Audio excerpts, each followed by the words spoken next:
Welcome to another installment of the Sounds of ERA. My name is Edward Johnson, a.k.a. Eddie, and I'm the president of InfoEd International. We're going to be speaking today with Todd Swavely from the University of Pennsylvania. Todd began his involvement with ERA systems back in 1999, and currently he's the director of ERA systems there. Todd is going to speak to us today about his university's experiences with the proposal submission for the stimulus funds. He's also going to describe the effects of the reporting requirements on the awards. Welcome, Todd. Thanks. It's a pleasure to be here.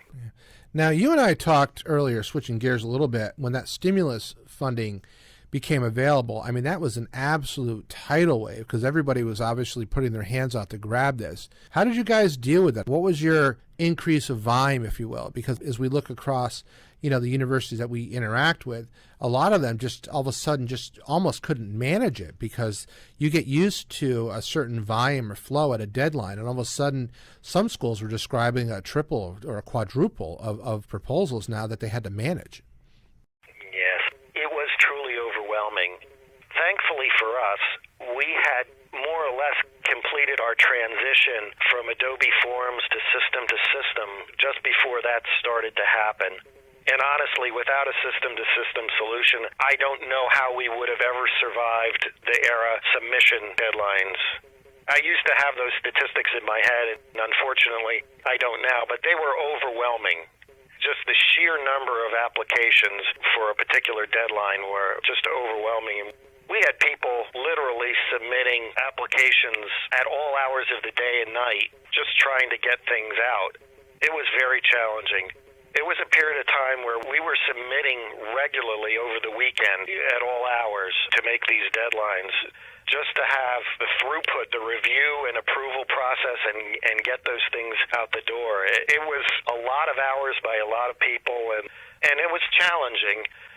Certainly there were challenges around using a system that hadn't been pushed that hard to this point, a new system-to-system solution new for us.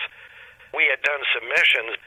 We transitioned into using S2S as well, and it was quite a while before we mandated the use of system-to-system in any particular arena. Certainly for these ERA applications, we mandated that. That's the only way we got through it, and still, it was exhausting. It really burned people out because of the number of hours that you needed to work and the number of consecutive days when you approached one of those ERA deadlines. On the positive side, the funding that we got from that was quite significant. The funding came with strings, though, too, because I know a lot of places struggled with the reporting. So you got all this great money. The idea behind the stimulus money was to create jobs, but then you now had reporting obligations that didn't exist before because you took the money. And, that created an electronic liability on a lot of places as well. Oh, absolutely. Putting that together was for me as challenging as anything that we've done. We had roughly 400 ERA projects. Reporting on those was the super challenge for a number of reasons. The volume, number one. The fact that the reporting requirements were put together with a very short turnaround. So those requirements came out to us with very little notice, and quarterly reporting was not something that we were set up to do on any kind of volume basis.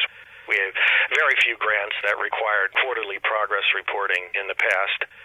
The obligations that it put on not just support staff here in the central administration office, but also requirements on the investigator, things that the investigator had to answer. So really we were collecting data from quite a few different areas within our own shops here. So there was what we would generally think of as our proposal data, general information about the proposal. There was progress information that we needed to collect from the investigators, and then there's financial information that we needed to get from our financial system. We needed to put all those things together and then deliver them to a web-based reporting system that wasn't equipped really to handle 400 reports from one institution and 300 reports from another, and all in a very tight deadline in the first handful of days of the month of the quarters.